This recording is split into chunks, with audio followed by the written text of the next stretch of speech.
두 사람의 관계를 세상에선 브로맨스라 불렀습니다.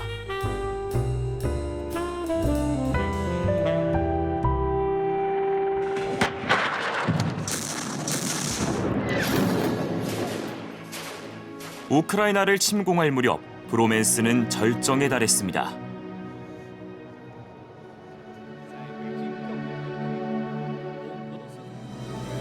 세계가 미국 마음대로 돌아가게 놔둬선 안 된다. 결의와 우정을 다졌습니다. 中俄两国友谊没有止境，合作没有禁区。 1년이 흐른 지금 무제한이라던 우정은 찾아보기 어렵습니다. There's now a realization in Beijing that Xi Jinping made one of two cardinal errors during the course of 2022.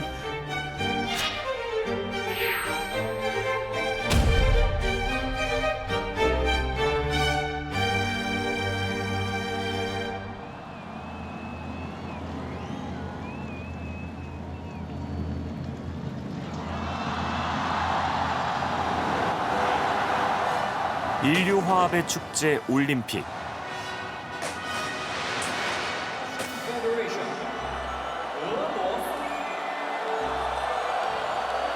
공교롭게도 푸틴의 전쟁들은 올림픽을 전후해 자주 일어났습니다. 개막식에서 부시에게 다가간 푸틴.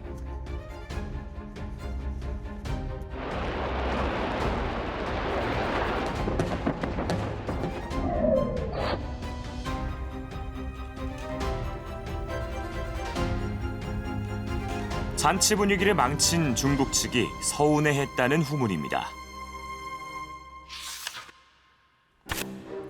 우크라이나에서 전쟁으로 푸틴이 시진핑의 올림픽 꿈을 망칠 수도 있다.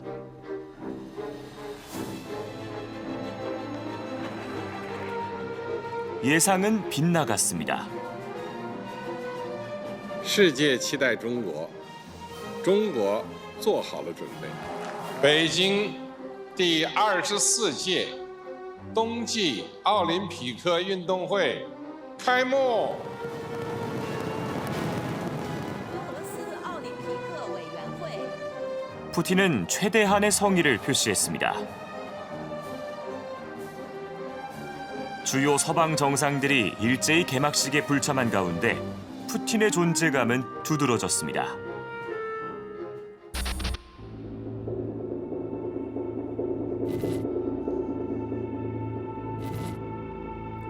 한 달 전부터 우크라이나 접경 지역에 병력을 증강해온 푸틴이었습니다.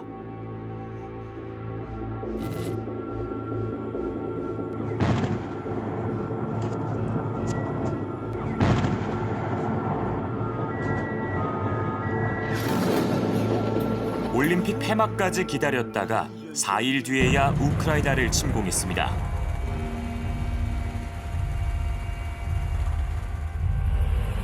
그런데 의외의 복병이 기다리고 있었습니다. 우크라이나 들판은 봄이 되면 진창으로 변하고 맙니다. 푸틴은 개전을 미룬 대가를 치러야 했습니다. 베이징 올림픽 개최에 찬물을 끼얹지 않기 위해서 뒤로 미뤘다. 미루다 보니까 그 라스푸차냐라고 그러죠. 이 진흙탕이 돼가지고 이제 육로로 움직여야 되는데 탱크가 못 움직여서 결국 초기 전황 이 장악에 실패했다. 그러니까 이제 거꾸로 중국 체면 또는 이거 봐주다가 실패한 거 아니냐. 처음부터 전쟁의 책임을 미국과 나토에 돌렸던 푸틴. Но Россия не может чувствовать себя в безопасности, развиваться, существовать с постоянной угрозой, исходящей с территории современной Украины. 我们希望美国和北约作为危机的始作俑者，好好反思一下他们在乌克兰危机中扮演的角色，切实承担起应尽的责任，为缓和局势、解决问题拿出实际行动。 중국 관영 매체들도 일제히 보조를 맞추고 있었습니다. 2月26号，美国驻乌克兰大使馆在其网站上删除了所有有关五角大楼资助的乌克兰生物实验室的文件。 미국이 우크라이나에서 생물학 무기를 만들다가 전쟁이 나자 증거를 없애버렸다는 얘기. 基里洛夫表示，在乌克兰已经形成了一个由30多个生物实验室组成的网络，这些实验室的任务是由美国国防部下达的。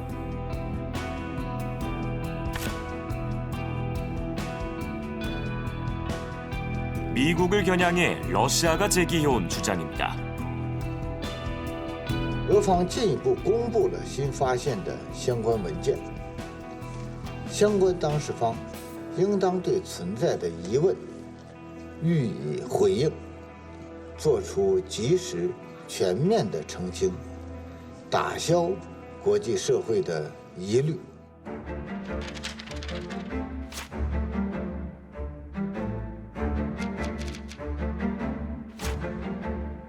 中俄两国友谊没有止境，合作没有禁区。 1년이 지난 지금 중국에서 이런 말들은 더 이상 들을 수가 없습니다. 왜 그럴까요? There's now a realization in Beijing that Xi Jinping made one of two cardinal errors during the course of 2022. COVID we've just discussed in terms of the harshness of zero COVID lockdown and the dramatic nature of the release, frankly. But the second was the relationship without limits with the Russians prior to the invasion of Ukraine. 케빈 러드 전 호주 총리. 호주 국립대 중국어과를 졸업해 통역사급의 유창한 중국어를 구사합니다.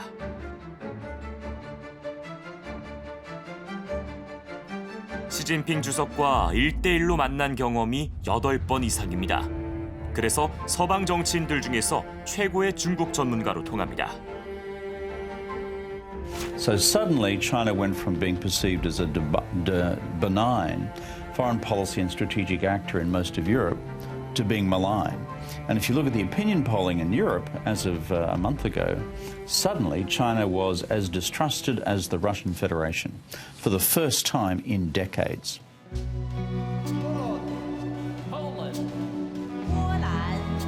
폴란드의 행보를 보면 쉽게 이해할 수 있습니다.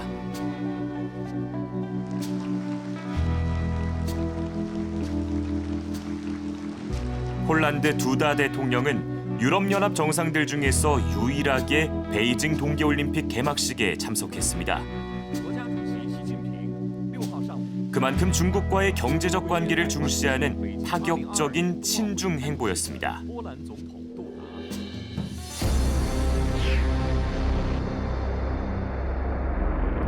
우크라이나 침공 이후 폴란드는 확연히 달라졌습니다.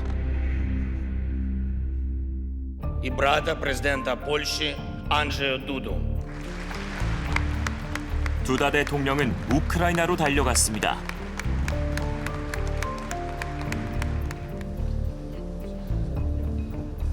우크라이나 전쟁 이후 유럽 국가들이 급속히 우크라이나 편으로, 그러니까 미국 편으로 기울고 있는 것입니다.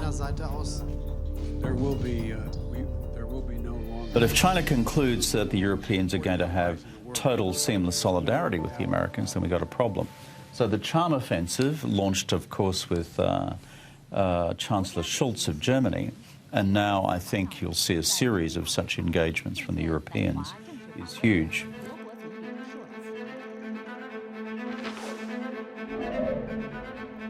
중국은 폴란드 달래기에 나섰습니다. 두다 대통령이 우크라이나발 안보 위기에 심각한 우려를 표명하자 시 주석은 우크라이나의 영토 주권이 중요하다고 화답했습니다.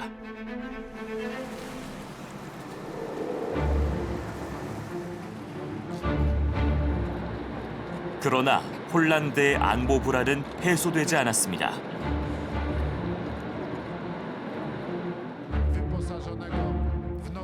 우리나라에서 K9 자주포와 K2 탱크를 대량으로 수입해갔습니다.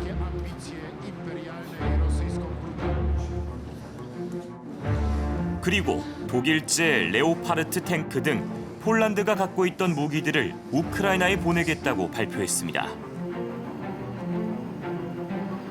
폴란드뿐만이 아니었습니다. 중국 관영 글로벌 타임즈엔 이런 제목의 기사가 실렸습니다. 베테랑 중국 특사들 중유럽과 동유럽으로 우크라이나를 둘러싼 오해를 해소하기 위해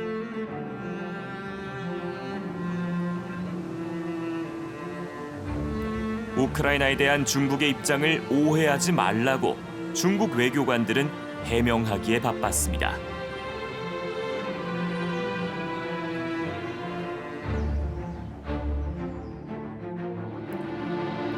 자, 중국이 유럽 국가들에게 특사를 보냈다. 그리고 이 목적은 우크라이나를 둘러싼 오해를 풀기 위함이다. 어떻게 해석할 수 있을까요? 네, 러시아와 인접한 유럽 국가들은 과거 옛 소련 시절에 소련의 위성국이었던 나라들이 많습니다. 그래서 그런 나라들이 볼 때는 우크라이나가 침공을 당한 것을 봤을 때 자칫 우리도 러시아한테 저렇게 당하지 않겠나 하는 공포감을 갖고 있습니다. 그래서 개전 초기에 중국이 러시아 편을 드는 것을 보고 그들 나라가 탈중국 조짐을 보이게 됩니다. 그래서 중국이 그들 나라를 안심시키기 위해서 이 전쟁에 있어서만큼은 우리는 러시아 편이 아니다. 그래서 특사를 보내서 그들 나라를 달래려고 했던 것 같습니다. 당장 폴란드와의 관계에 금이 가기 시작했기 때문에 폴란드 쪽에 특사를 파견했을 것 같고 또 어떤 나라들의 어떤 특사들을 보냈습니까? 네, 지도를 보면서 말씀을 드리겠습니다. 폴란드는 물론이고 체코, 헝가리 등등 중부와 동부 유럽에 자리 잡고 있는 16개 나라가 있습니다. 이 16개 나라가 2012년도부터 중국과 경제협력체를 결성해서 운영을 하고 있습니다. 물론 중국 주도하에 결성이 된 것이고요. 다른 말로 16+1, 플러스 1은 중국이죠. 경제협력체라고도 합니다. 중국이 특사를 파견한 나라가 이들 16개 나라 가운데 일부입니다. 이들 나라가 개전 초기에 중국이 러시아 편을 계속 드는 것을 보고 불안에 휩싸여서 중국에 대한 불만의 목소리가 높아집니다. 그래서 중국이 이 두 명의 베테랑 외교관, 호위전과 마커칭이라는 두 명의 베테랑 외교관을 특사로 파견해서 이들 정부를 물밑에서 달랩니다. 작년 4월부터 5월에 걸쳐서 2달 동안 10개, 이 16개 나라 중에 10개 나라를 도는 강행군을 펼쳤습니다. 그동안 중국이 보여왔던 행보가 있는데 단순히 특사를 파견한다고 해서 좀 효과가 있었을까요? 결론적으로는 별 효과는 없었습니다. 작년 8월에 16개 가입국 중에 2개 나라가 탈퇴를 해버립니다. 그래서 16+1이 지금은 14+1로 축소됐다고 볼 수 있습니다. 이렇게 되면 러시아의 푸틴도 섭섭했겠는데요. 그렇게 봐야 됩니다. 사실 이제 푸틴의 경우에는 여러 차례 국제회의석상에서 중국에 대해서 애둘러서 서운함을 표현하는 그런 빈도가 높아지고 있습니다. 거기에 대해서 이제 중국 시진핑 주석의 반응은 원론적인 입장만 거론하거나 혹은 직접적으로 거론을 하지 않습니다. 양국 간의 어떤 협력은 공고하다. 우호 관계는 변함이 없다. 이런 정도의 원론적인 언급만 하고 있죠. 굉장히 공고한 관계를 맺어왔는데 전쟁 발발 2달 만에 중국이 이렇게 입장을 바꾼 이유 사실 좀 이해가 되지 않습니다. 사실 중국과 러시아, 과거 이제 옛 소련 시절부터 돌이켜보면 두 나라는 반목의 역사가 굉장히 깁니다. 그래서 푸틴과 시진핑 집권기의 밀월 관계가 지금 최고치에 올라 있다고는 하지만은 사실 그렇게 전통적인 의미의 우방국이라고 보기는 어렵습니다. 그래서 두 나라가 미국에 대항해서 공동 연합 전선을 형성하는 필요에 의한 어떤 동맹이다 이렇게 볼 수가 있습니다. 그래서 중국의 입장에서는 러시아를 버릴 수는 없죠. 물론 이제 안고 가야 되는 상대이긴 하지만 그거보다는 사실은 자국의 이익이 더욱더 중요합니다. 그래서 개전 초기에 러시아 편을 들었더니 경제협력체 가입국들이 중국의 등을 돌리고 미국과 나토에 기울어진 그런 행보들을 보이게 됩니다. 그래서 중국의 입장에서는 내가 힘들게 유럽에 구축해 놓은 어떤 교두보를 잃어버릴 수도 있다. 이런 우려, 이런 판단을 했기 때문에 이제는 러시아와 일정 정도 선긋기에 나섰다. 이렇게 볼 수 있을 것 같습니다. 중국의 입장에서 본다면 자신들이 원하는 미국의 힘의 분산 그리고 나토 동맹국들이 인도태평양 지역에 관여하는 그런 강도가 낮아질 것으로 봤습니다. 이런 부분들은 미중 전략적 경쟁 구도에서 중국에게도 유리하다라고 생각했을 겁니다. 그런데 점차 이것이 장기적으로 대치 양상으로 나타나고 우크라이나에서도 강한 내부적 반발이 나타나고 저항하려다 보니까 중국도 이러한 상황에 맞추어서 자신들의 입장을 조금씩 조정해 왔다라고 봅니다. 중국과 러시아의 협력 관계가 처음부터 동상이몽이었다는 시각도 있었습니다. 러시아의 실패를 꼭 중국이 외교 전략적으로 섭섭해할 만한, 그러니까 안타까워할 만한 그런 문제만은 아니다.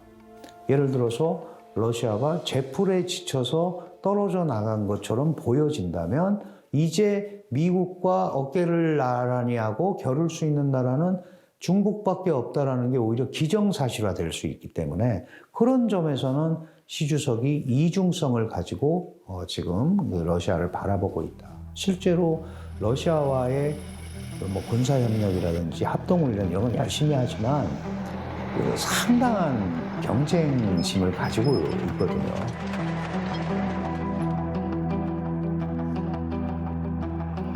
하지만 러시아를 마냥 멀리할 수도 없습니다. 그럼에도 불구하고 지금의 러시아와 중국의 대외 정책, 특히 대미 관계 측면에서 본다면은 중국과 러시아의 전략적 협력이 기본적으로 필요함을 중국과 러시아 모두가 알고 있습니다. 그러다 보니 중러 사이의 전략적 협력 우호 관계 틀은 깨지지 않을 것으로 봅니다.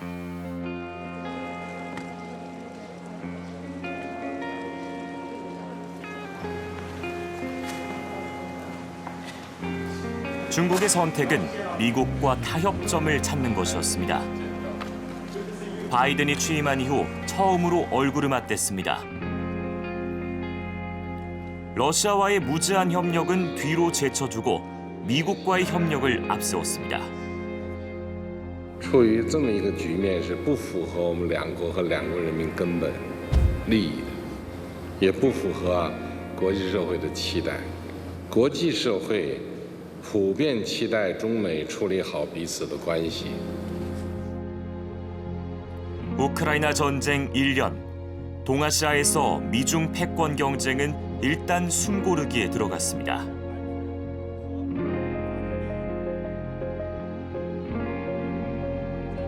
하지만 미중 패권 경쟁이라는 큰 그림 자체가 바뀐 건 아닙니다. 우리에게 쉽지 않은 결정들이 기다리고 있습니다. 미국하고 한국하고 일본이 협력의 속도가 높아지면, 그리고 미국이 이 중국이나 러시아를 때리기를 계속한다면 제일 앞에 경계선, 최전선에 우리가 놓이게 되는 겁니다. 그래서 저는 편을 청해한다고 편해지지 않는 거죠. 여기에 군사력도 집중될 것이고 한반도 리스크가 커지는 것을 의미합니다. 그 다음에 가치 외교는 가치가 있는 겁니다. 저는 실리, 그게 최고라고 생각합니다. 미국조차도 자기 실리를 위해서는 그렇게 외교적으로 추방을 시켰던 사우디를 찾아가잖아요. 굴욕적으로.